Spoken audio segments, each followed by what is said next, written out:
Mga pagbasa ng mga salita ng makapangyarihang Diyos. Paglalantad sa mga Antikristo.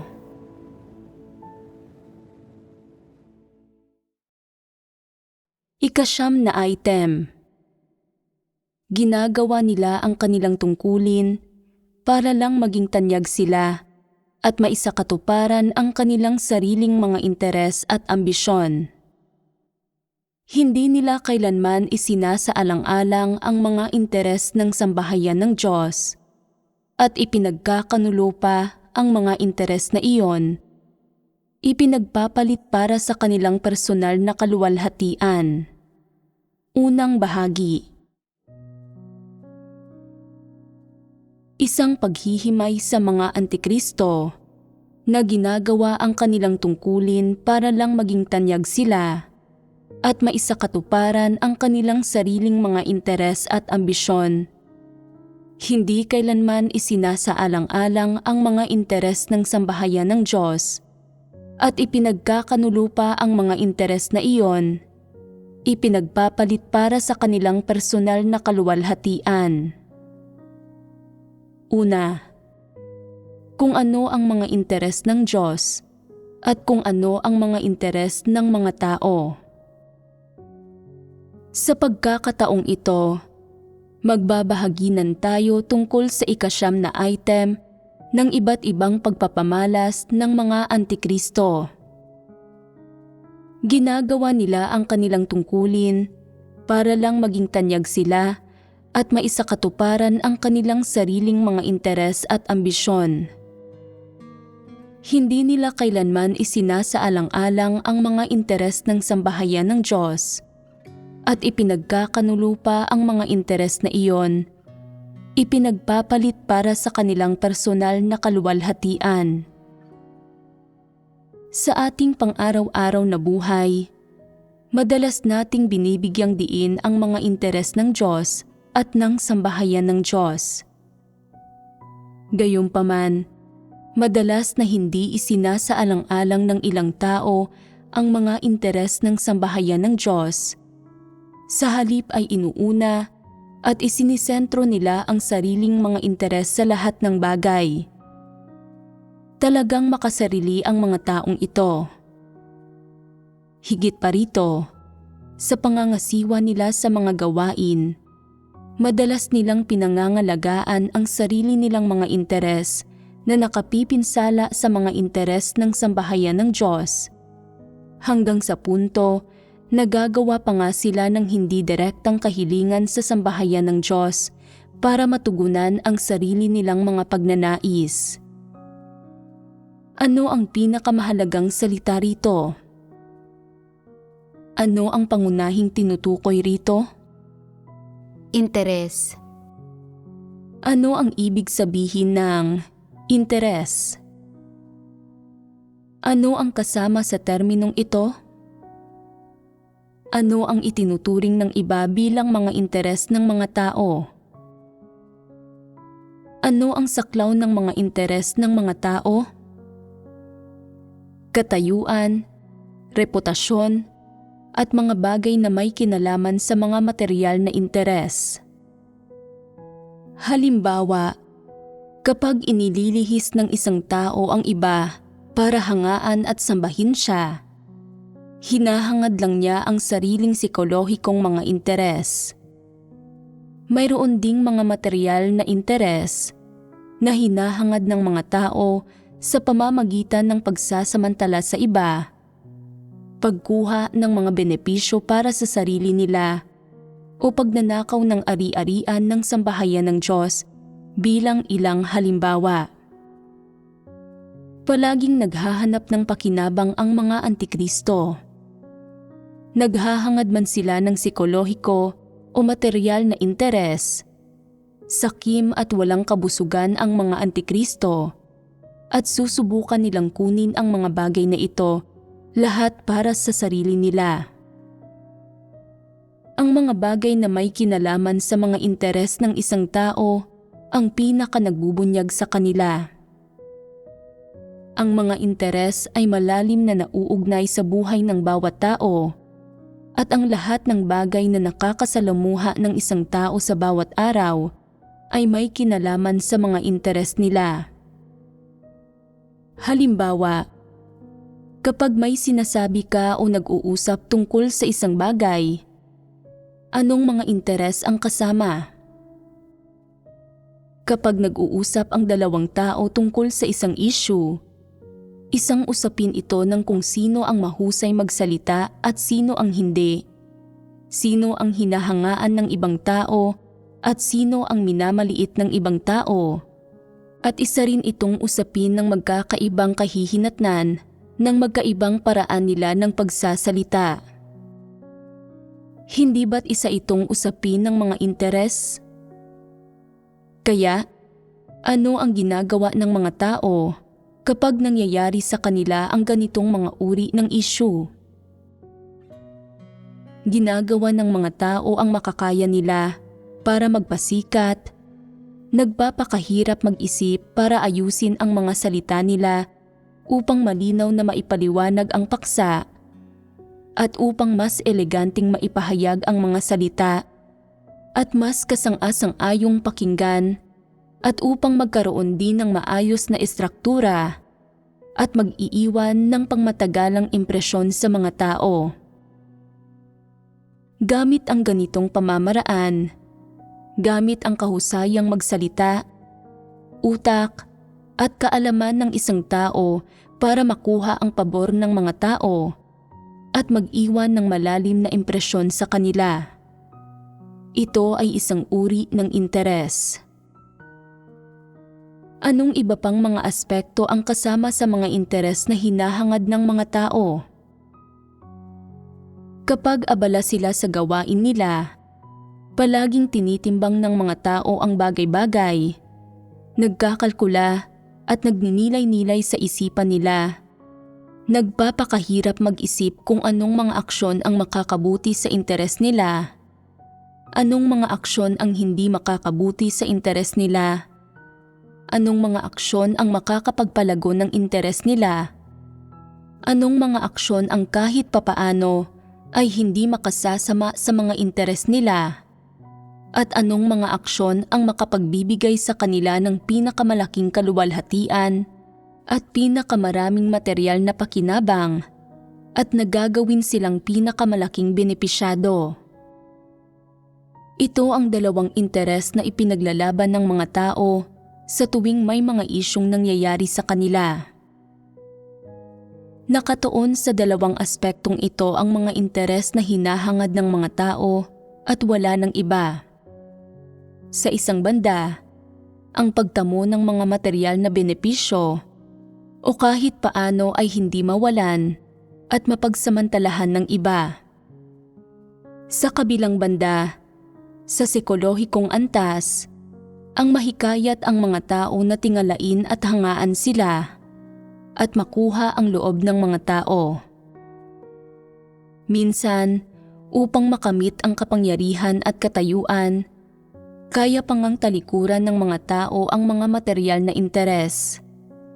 Ibig sabihin, magkakaroon sila ng kaunting kawalan para pagkatapos ay magkamit ng mas malaking pakinabang kaysa sa iba. Sa madaling salita, ang mga bagay na ito na nauugnay sa reputasyon, katayuan, kaluwalhatian, at mga material na bagay ng mga tao ay saklaw lahat sa kategorya ng mga interes ng mga tao, at ang lahat ng ito ay mga interes na hinahangad ng mga tao. Ano ang kalikasan ng paghahangad ng mga tao sa mga interes na ito? Bakit hinahangad ng mga tao ang mga bagay na ito? Marapat bang hangarin ang mga ito?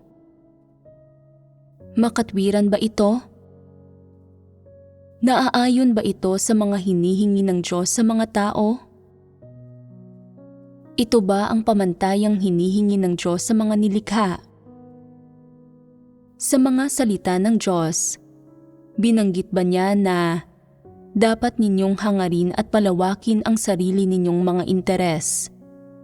Huwag ninyong isakripisyo ang mga interes ninyo dahil lang sa nananampalataya kayo sa Diyos at tumutupad ng isang tungkulin. Dapat ninyong pahalagahan ang katayuan, reputasyon at kapangyarihan ninyo at protektahan ang mga bagay na ito sa lahat ng paraan. Kung binibigyan ka ng Diyos ng katayuan, dapat mong pahalagahan ito at gawin itong kaluwalhatian mo sa halip na kahihiyan mo. Atas ito ng Diyos sa iyo. Minsan na ba itong nasabi ng Diyos? Hindi. Dahil walang ganito sa mga salita ng Diyos, ano kung gayon ang hinihingi ng Diyos sa mga nilikha sa kanyang puso? Paano hinihingi ng Diyos na isaalang-alang ng mga tao ang mga interes? Sa isang banda, nais ng Diyos na talikuran ng mga tao ang kanilang mga interes. Ito ay sa pangkalahatang termino. Bukod pa rito, binibigyan ng Diyos ang mga tao ng mga angkop na landas ng pagsasagawa sa mas marami pang aspekto. Sinasabi sa mga tao kung paano umasal upang makasunod sila sa landas na dapat nilang tahakin, kung paano magsagawa gaya ng dapat gawin ng isang nilikha, anong mga pananaw at saloobin ang dapat mayroon ang mga tao patungkol sa mga material na bagay, kasikatan at pakinabang, at kung paano sila dapat pumili. Hindi na kailangang sabihin pa na bagamat ang mga salita ng Diyos ay hindi direktang nagsasabi sa mga tao kung paano ituring ang mga interes, ipinahihiwatig na ipinapahayag din ng kanyang mga salita kung ano ang mga pananaw ng Diyos tungkol sa mga interes ng tiwaling sangkatauhan, at ipinaliliwanag ng napakalinaw na dapat isantabi ng mga tao ang kanilang sariling mga pananaw, kumilos alinsunod sa mga katotohanang prinsipyo, umasal ayon sa posisyon nila bilang nilikha, at manatili sa kanilang pwesto. Sa puso ng Diyos, sadya ba niyang pinagkakaitan ang mga tao ng kanilang mga interes sa pamamagitan ng paghingi na kumilos sila sa ganitong paraan? Talagang hindi. Sinasabi ng ilang tao na sa iglesia, palaging pinag-uusapan ang mga interes ng sambahayan ng Diyos at ang mga interes ng iglesia. Pero bakit walang nag-uusap tungkol sa mga interes nating mga tao? Sino ang nangangalaga sa ating mga interes? Hindi ba't dapat mayroon din tayong mga karapatang pantao? Dapat din tayong bigyan ng mga kaunting pakinabang. Bakit hindi man lang tayo binibigyan ng maliit na bagay? Bakit lahat ng interes ay nasa Diyos? Hindi ba't makasarili rin ang Diyos? Ang pagsasabi nito ay labis na mapaghimagsik at taksil. Malinaw na maling sabihin ang bagay na ito. Ang isang taong may pagkatao ay tiyak na hindi kayang magsabi nito. Mga dyablo lang ang nangangahas na magsabi ng iba't ibang mapaghimagsik na bagay. May iba namang nagsasabi na palaging sinasabi ng Diyos sa mga tao na huwag isipin ang kanilang pansariling mga interes. Palagi niyang sinasabi na huwag magpakana para sa sariling kapakanan. Gusto ng mga tao na mamukod-tangi sa pamamagitan ng paggawa o pagtamo ng isang bagay na naghihikayat sa lahat ng tao na sambahin sila. Sinasabi ng Diyos na isa itong ambisyon. Gusto ng mga tao na ipaglaban ang pansariling mga interes, kumain ng masasarap na pagkain, magpakasaya sa buhay, naisin ang kaginhawahan ng laman, at mamuhay ng marangal sa gitna ng sangkatauhan. Sinasabi ng Diyos na pinagbibigyan lamang ng mga tao ang sarili nilang mga interes sa ganitong paraan at dapat nilang isantabi ang mga ito. Kung isasantabi natin ang lahat ng interes na ito, paano tayo makapamumuhay ng mas maganda? Kung hindi naiintindihan ng mga tao ang mga layunin ng Diyos, palagi silang may salungatan sa mga hinihingi ng Diyos at palagi silang makikipag-alitan sa Diyos tungkol sa mga bagay na ito. Katulad ito ng ilang magulang na nagtatrabaho ng husto sa kalahati ng buhay nila para palakihin ang kanilang mga anak at pagod na kaya nagkaroon na sila ng iba't ibang karamdaman. Nag-aalala ang mga magulang na baka bumigay na ang katawan nila at wala nang susuporta sa kanilang mga anak, kaya bumibili sila ng ilang produktong pangkalusugan. Ang mga anak naman ay walang kaalam-alam at nang makita nila ang mga produktong ito, sinasabi nila, "Ni hindi nga ako nakakabili ng bagong mga damit sa loob ng ilang taon, paanong nakakabili ka pa rin ng mga produktong pangkalusugan? Dapat iniipon mo ang perang iyan para sa pagkokolehiyo ko." Nakakasakit ba sa damdamin ng mga magulang ang pahayag na ito? Ginagawa ng mga magulang ang lahat ng ito, hindi para sa kanilang sariling mga interes, at hindi dahil gusto nilang tamasahin ang kaginhawahan ng laman, o dahil gusto nilang mabuhay ng mas matagal at mas komportable, at makibahagi sa magandang kapalaran ng mga anak nila sa hinaharap. Hindi ito para sa mga dahilang ito. Para saan nila ito ginagawa? Ginagawa nila ito alang-alang sa kanilang mga anak. Hindi ito naiintindihan ng mga anak at sinisisi pa nga nila ang kanilang mga magulang. Hindi ba't ito ay pagtataksil? Kung hindi naiintindihan ng mga anak ang mga layunin ng mga magulang nila, maaaring hindi sila magkasundo hanggang sa punto ng pagkakaroon ng pagtatalo at masaktan ang damdamin ng mga magulang nila. Kaya naman, nauunawaan ba ninyo ang puso ng Diyos? Ito ay isang usapin ng pag-unawa sa katotohanan. Bakit kinokondina ng Diyos ang mga kaugalian ng mga tao ng pagtugon sa sarili nilang mga interes at ambisyon? Dahil ba makasarili ang Diyos? Dahil ba sinasabi ng Diyos sa mga tao na huwag maghangad ng mga pansariling interes para gawin silang dukha at kahabag-habag?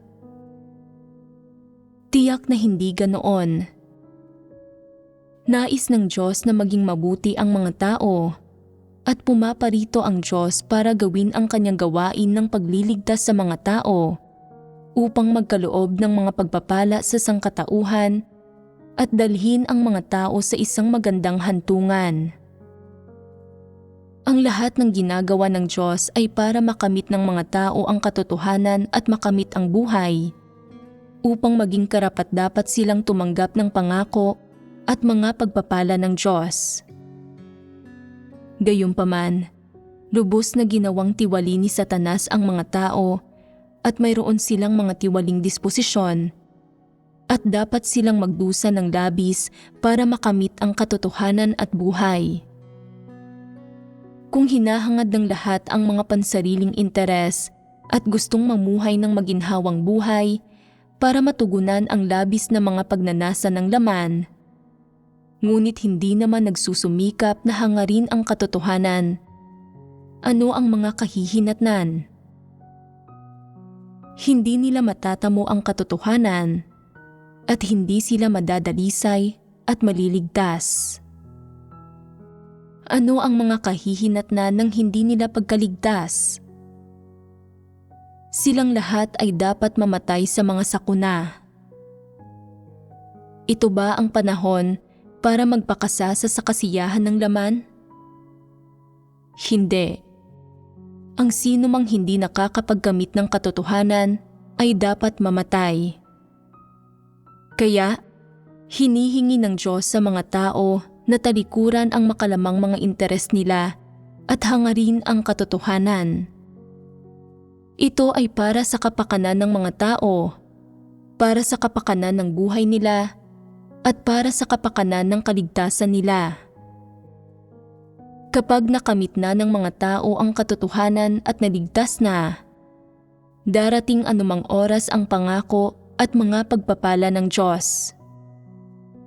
Walang nakakaalam kung ilang daan o libong beses na mas malaki kaysa sa mga kasiyahan ng laman na iniisip ng mga tao, ang mga pagpapalang ipinagkakaloob ng Diyos sa mga tao. Paanong hindi nakikita ng mga tao ang mga ito? Bulag ba silang lahat sa mga ito? Bakit, kung gayon, palaging hinihingi ng Diyos sa mga tao na isantabi ang kanilang sariling mga interes at ipagtanggol ang mga interes ng Diyos at mga interes ng sambahayan ng Diyos? Sino ang makakapagpaliwanag ng bagay na ito? Hinihingi ng Diyos sa mga tao na talikuran ang mga pansariling interes dahil ang mga tao ay ginawang tiwali ni Satanas at ang mga interes nila ay hindi naaayon sa katotohanan. Sa pag-uutos sa mga tao na ipagtanggol ang mga interes ng sambahayan ng Diyos, tinuturuan ng Diyos ang mga tao kung paano sila kumilos at mamuhay ng tama. Ito ay dahil din ang lahat ng gawaing ginagawa ng Diyos ay para iligtas ang mga tao, at kung may isang taong hindi alam kung paano ipagtanggol ang mga interes ng sambahayan ng Diyos, hindi siya karapat-dapat na tawaging tao. May ilang praktikal na punto sa sinasabi mo. May isang bagay akong gustong idagdag. Nahumaling ako sa kasikatan, pakinabang at katayuan. Pakiramdam ko ay mayroon akong ilang kaloob at na dapat itaas ang aking ranggo bilang supervisor. Gayunpaman, sa tuwing eleksyon, natatalo ako at sinisisi ko ang Diyos sa puso ko. Bakit hindi ipinagkakaloob sa akin ng Diyos ang munting hiling na ito? Sa kalaunan, matapos dumanas ng ilang kabiguan, binasa ko ang mga salita ng Diyos at pinagnilayan ang sarili ko, at napagtanto ko na madalas akong naiinggit at nakikipag-away dahil sa paghahangad ko ng kasikatan, pakinabang at katayuan, at hindi ako nakikipagtulungan ng maayos sa mga kapatid ko. Hindi lamang sa wala akong nagawang anumang pag-usad sa buhay ko, kundi nagdulot din ako ng ilang kawalan sa gawain ng sambahayan ng Diyos. Napagtanto kong ang paghahangad ng kasikatan, pakinabang at mga pansariling interes ay hindi isang tamang pananaw sa buhay o tamang layon na dapat hangarin. Isa itong maling pananaw na ikinikintal ni Satanas sa mga tao upang malihis sila at napakamapanganib ng gayong paghahangad. Sinasabi ng Diyos sa mga tao na huwag maghangad ng kasikatan, pakinabang at katayuan, hindi dahil gusto niyang bigyan sila ng problema, hindi rin dahil gusto niyang pahirapan sila, kundi dahil isa itong napakamapanganib na landas at ang gayong mga paghahangad ay magdudulot lamang sa huli ng pagwawakas ng walang napapala. Sa pagsasabing walang napapala at napakamapanganib, ano sa tingin ninyo ang panganib na tinutukoy niya? Usapin lang ba talaga ito ng pagwawakas ng walang napapala at wala ng iba? Anong klaseng landas ito? Ang ganitong paghahangad ay isang landas ng paglaban sa Diyos. Hindi ito paghahangad ng katotohanan, kundi paghahangad ng katayuan at katanyagan.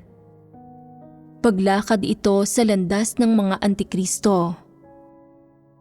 Kahit gaano pa kamarapat sa tingin mo ang mga kahilingan at adhikain mo, hindi ito ang nais ng Diyos, hindi ang ganitong uri ng paghahangad. Hindi nais ng Diyos na maghangad ka sa ganitong paraan. Kung ipipilit mong manatili sa sarili mong landas, kung gayon, ang huling kahihinatnan mo ay hindi lamang magwawakas ka ng walang napapala, kundi tatahak ka rin sa isang landas ng paglaban sa Diyos. Ano ang panganib dito? Lalabanan mo ang Diyos, magagalit sa Diyos at kukontra sa Kanya, at maninindigan laban sa Kanya, at ang kalalabasan ay pagkawasak. Mayroon pa bang idadagdag? May gusto akong idagdag. Ngayon lang ay itinanong ng Diyos, bakit ayaw ng Diyos na ipagtanggol ng mga tao ang sarili nilang mga interes, bagkus ay ipagtanggol ang mga interes ng sambahayan ng Diyos? Sa pagkakaintindi ko, nilikha ng Diyos ang lahat ng bagay, at ang lahat ng bagay ay nagmumula sa Diyos. Ang bawat bagay na nilikha ng Diyos ay para sa mga tao. Anuman ang ginagawa ng Diyos, kabilang na ang 2 beses na pagkakatawang tao niya para gawin ang lahat ng gawaing ito, at kasama na rin ng lahat ng gawaing ito ngayon ang pagtatatag ng iglesia. Sa katunayan, lahat ito ay alang-alang sa pagliligtas sa mga tao. Kapag nananampalataya na ang mga tao sa Diyos, nagsisimulang mamuhay ng buhay iglesia at nakakagawa ng mga tungkulin nila, mayroon na silang landas ng kaligtasan. Sa makatwid, ang paghiling ng Diyos sa atin na isantabi ang ating mga pansariling interes ay hindi pagkakait, sapagkat tayo rin mismo ang makikinabang sa huli sa pagtatanggol sa mga interes ng Diyos at sa mga interes ng sambahayan ng Diyos. Mabuti talaga. Ang pangkalahatang kahulugan ng pinagbabahaginan ninyo ay tama kung tutuusin. May mga taong nag-uusap tungkol sa personal nilang mga karanasan, at may iba namang nag-uusap tungkol dito mula sa theoretical na perspektiba. Sa pangkalahatan, ang nauunawaan ninyo ay katulad na ideya na ang mga interes ng Diyos ay marapat at ang mga interes ng mga tao ay hindi marapat. Ang mga interes lamang ng Diyos ang maaaring tawaging mga interes, samantalang ang mga interes ng mga tao ay hindi dapat umiral. Lalo na ang mga interes ng mga tao. Ang pariralang ito, ang ekspresyong ito, ang katunayang ito ay hindi isang bagay na dapat tamasahin ng mga tao. Ang mga interes ng Diyos ay nauuna sa lahat at dapat na ipagtanggol. Ito ang pinakasimpleng nauunawaan ninyo.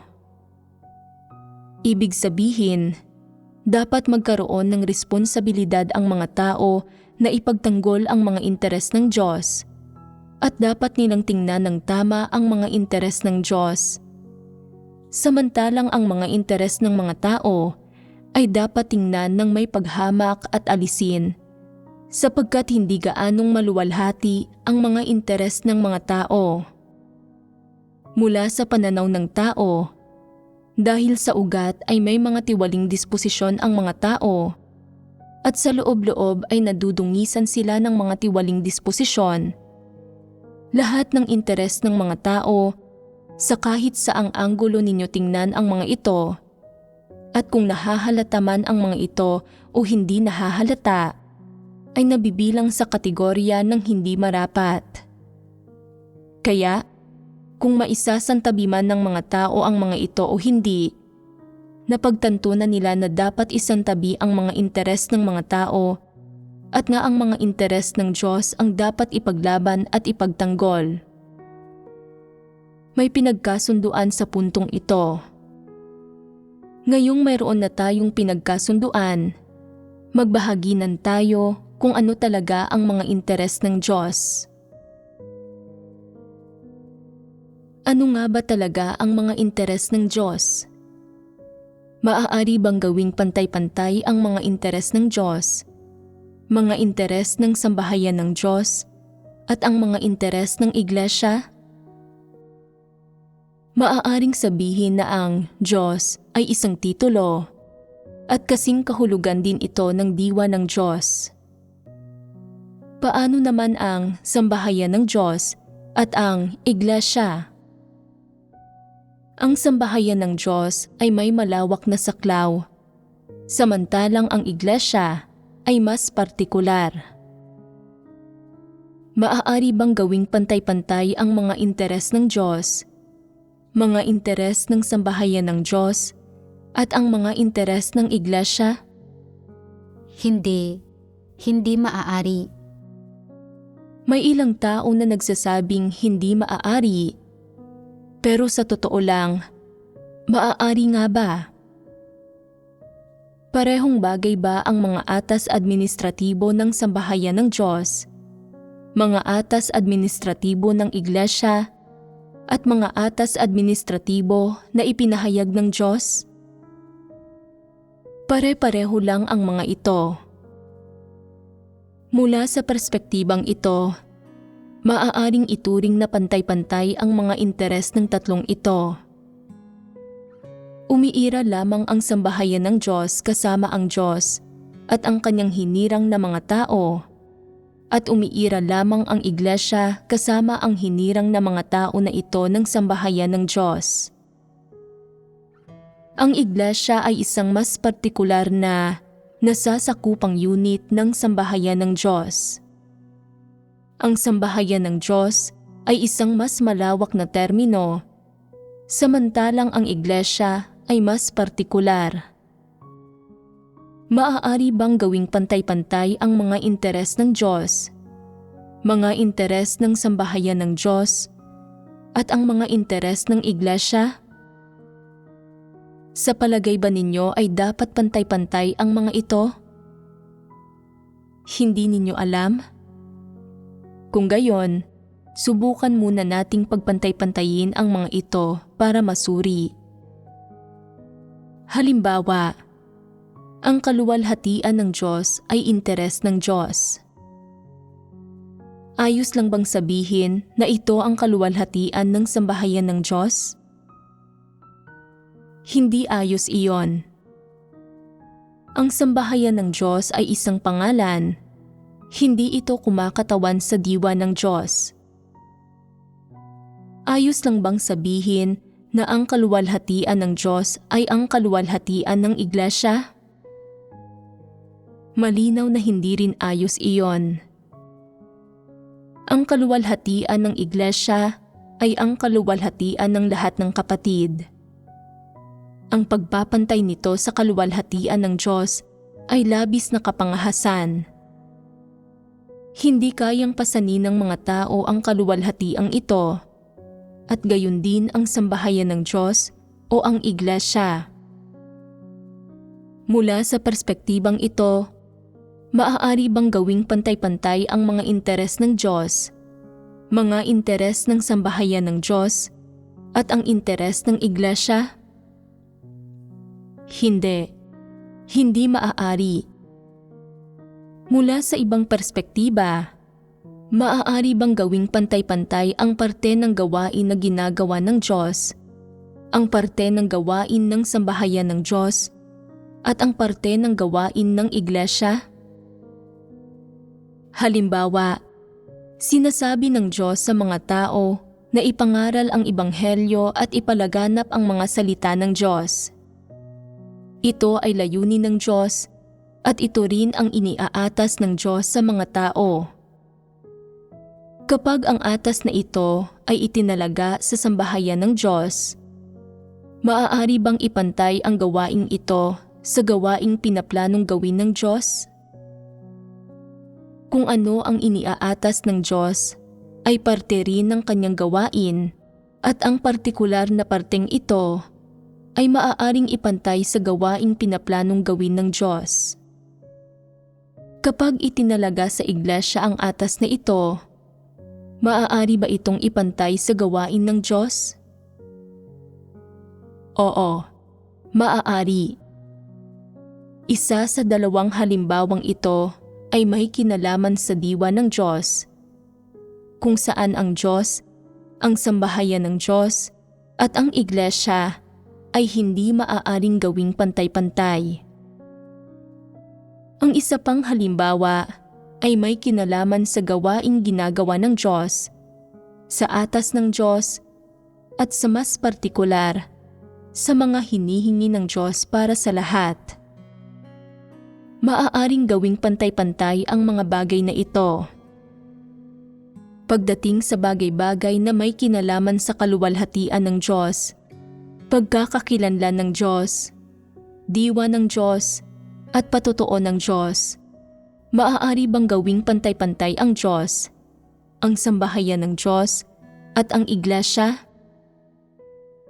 Ang sambahayan ng Diyos at ang iglesia ay hindi maaaring magtaglay ng patotoo at kaluwalhatiang ito at hindi maaaring ipantay sa Diyos.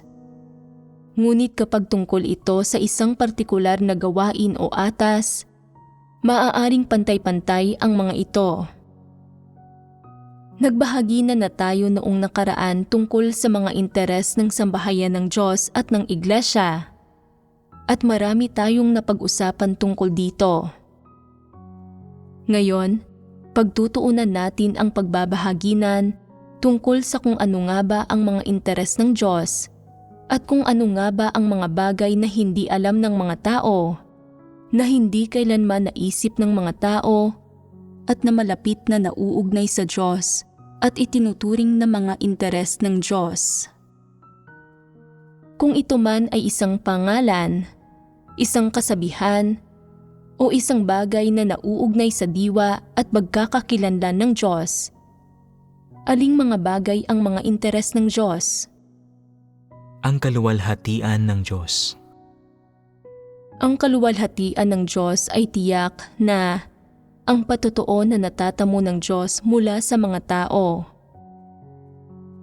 Ano-ano pa ang kabilang? Ang gawain ng Diyos, ang plano ng pamamahala ng Diyos, ang pangalan ng Diyos, ang patotoo ng Diyos, ang pagkakakilanlan ng Diyos, at ang katayuan ng Diyos. Lahat ng ito ay mga interes niya. Para sa Diyos, ano ang pinakamahalagang bagay na nais niyang protektahan? Ito ba ang pangalan ng Diyos, ang kaluwalhatian ng Diyos, ang patotoo ng Diyos, o ang pagkakakilanlan at katayuan ng Diyos? Ano nga ba mismo? Ang plano ng pamamahala ng Diyos para iligtas ang sangkatauhan ay ang pinakamahalagang bagay na nais protektahan ng Diyos. Ang 6,000 taong plano ng pamamahala ng Diyos ay ang lahat ng gawain na pinaplanong gawin ng Diyos sa loob ng 6,000 taong panahon. Para sa Diyos, ito ang pinakamahalagang bagay. Maaaring sabihin na dapat ito ang interes ng Diyos na makikita sa mga mata ng mga nilikhang tao.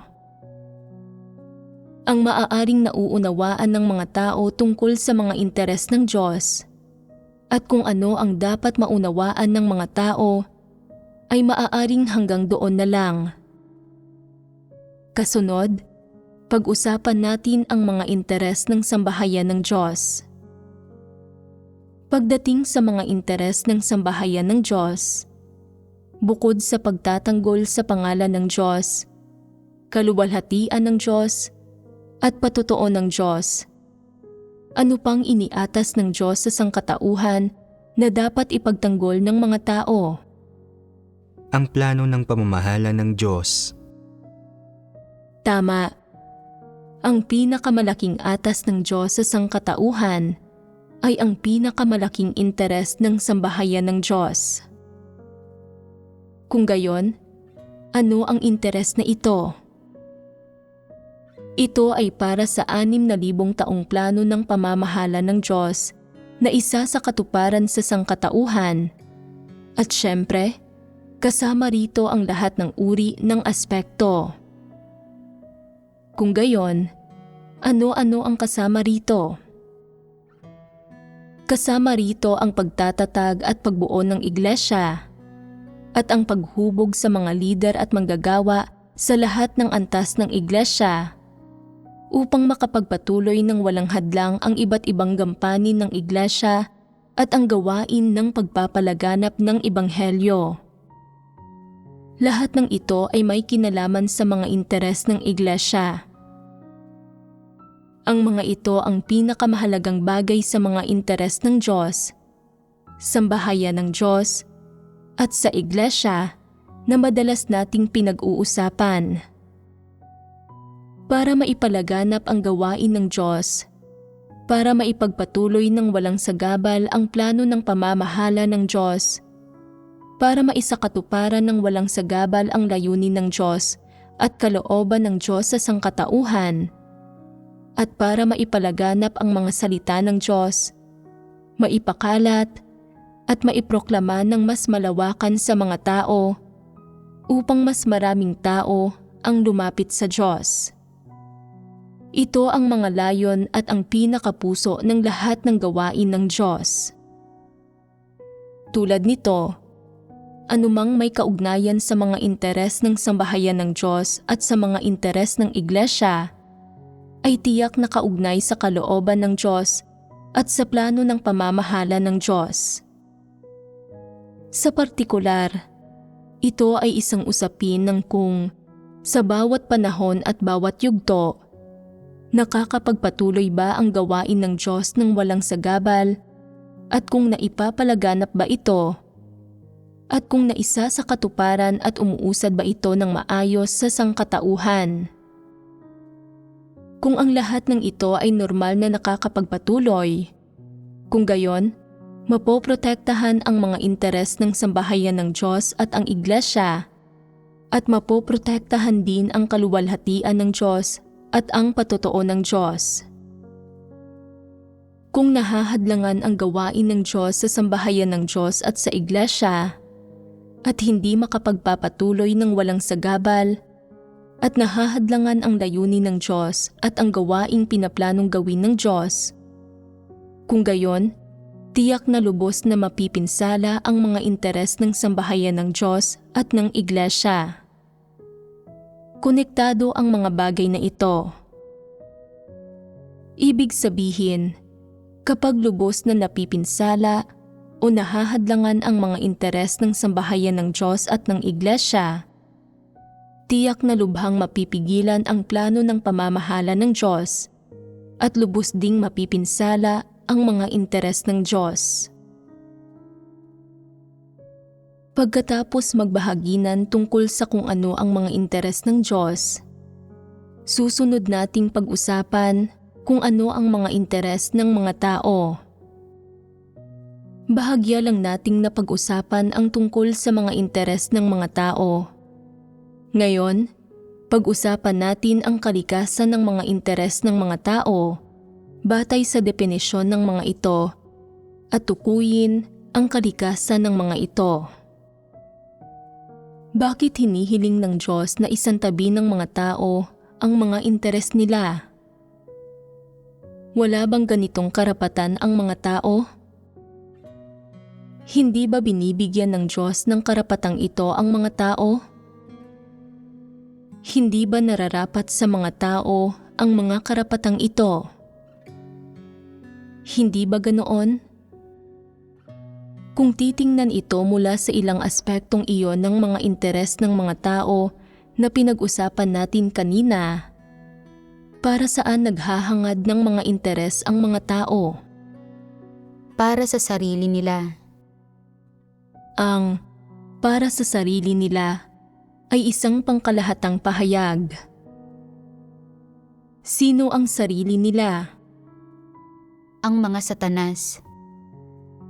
Kung nauunawaan ng mga tao ang katotohanan at kaya nilang mamuhay ayon sa katotohanan at nagtatamo sila ng pagbabago sa disposisyon at naliligtas at hinahangad nila kung ano ang gusto nila, hindi ba't magiging kaayon ng Diyos ang paghahangad na ito? Ngunit bago pa ang pagbabago at pagliligtas, ang mga bagay na tanging hinahangad ng mga tao ay kasikatan at pakinabang, ang napakaraming aspektong nauugnay sa laman. Lubos na mapanlaban at kontra sa katotohanan ang mga ito, isang napakalaking paglabag sa katotohanan. Ang mga ito ang mismong kabaligtaran ng katotohanan.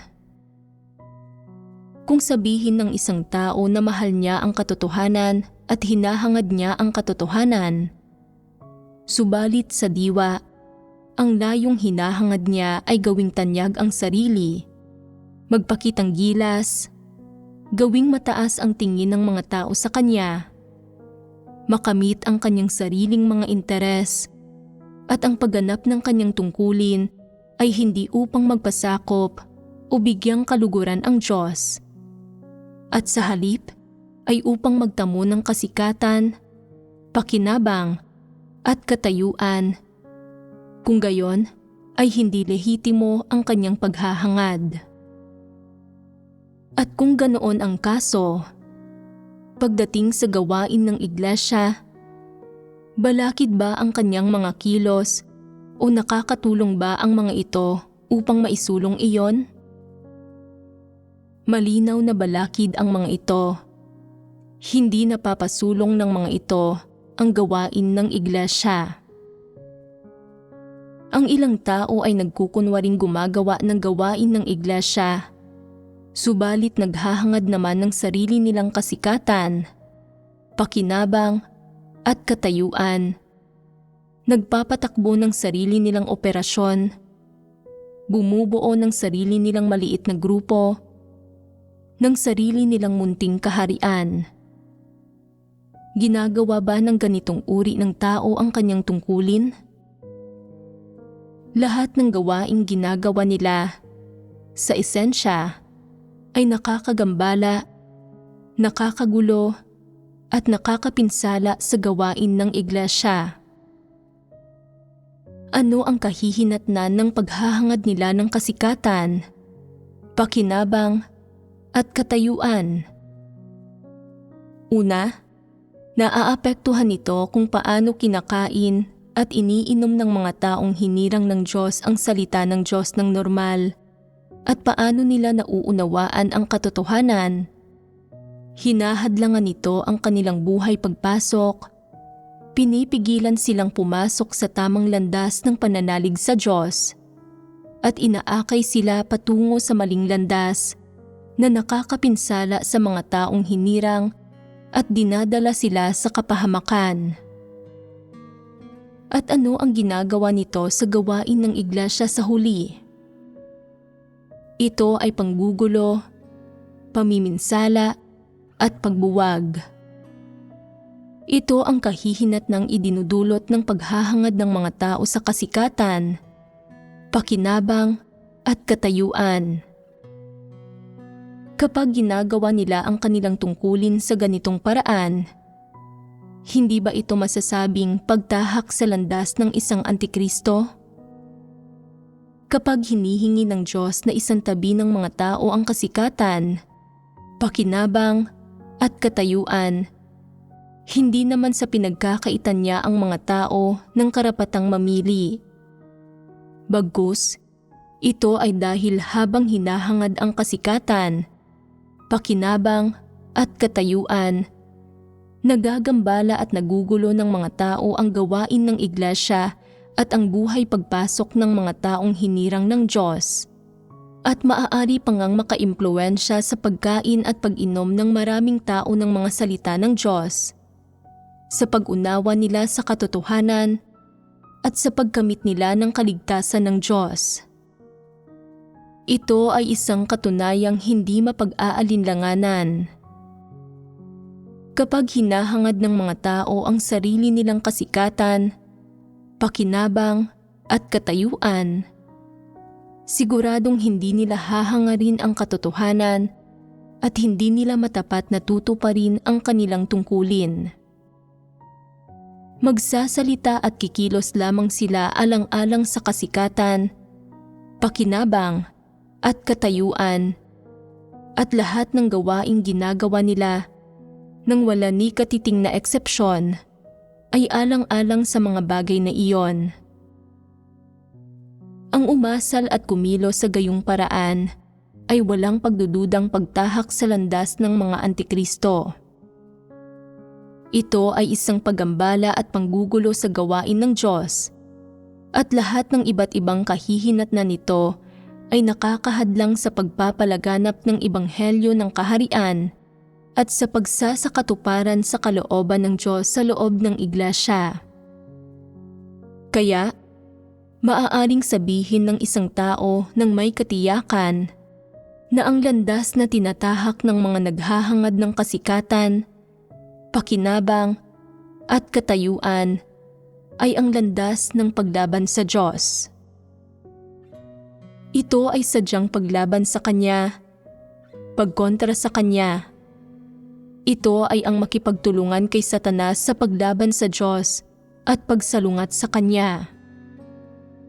Ito ang kalikasan ng paghahangad ng mga tao sa kasikatan, pakinabang, at katayuan. Ang mali sa mga taong naghahangad ng pansarili nilang mga interes ay ang hinahangad nila ang mga mithiin ni Satanas, at ang mga ito ay masasama at mga hindi makatarungang layon. Kapag hinahangad ng mga tao ang mga personal na interes gaya ng kasikatan, pakinabang, at katayuan, hindi nila namamalayang nagiging kasangkapan na pala sila ni Satanas. Nagagamit na sila ni Satanas at higit pa rito, nagiging kinatawan sila ni Satanas.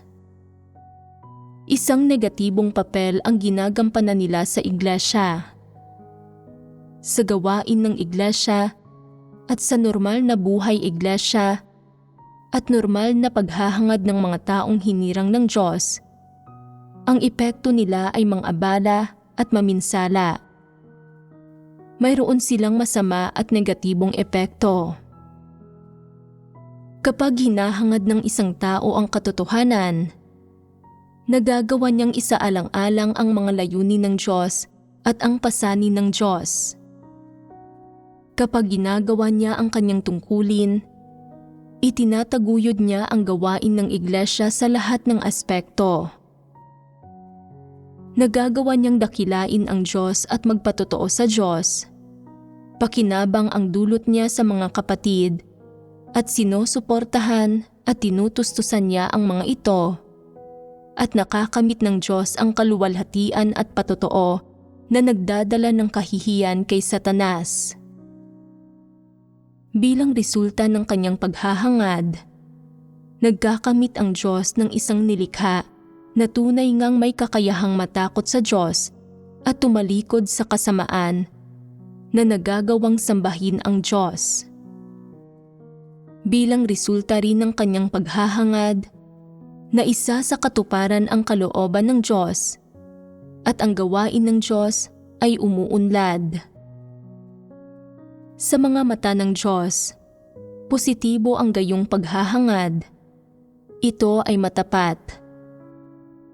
Ang gayong paghahangad ay napakalaking pakinabang para sa mga hinirang ng Diyos at lubos ding kapaki-pakinabang sa gawain ng iglesia.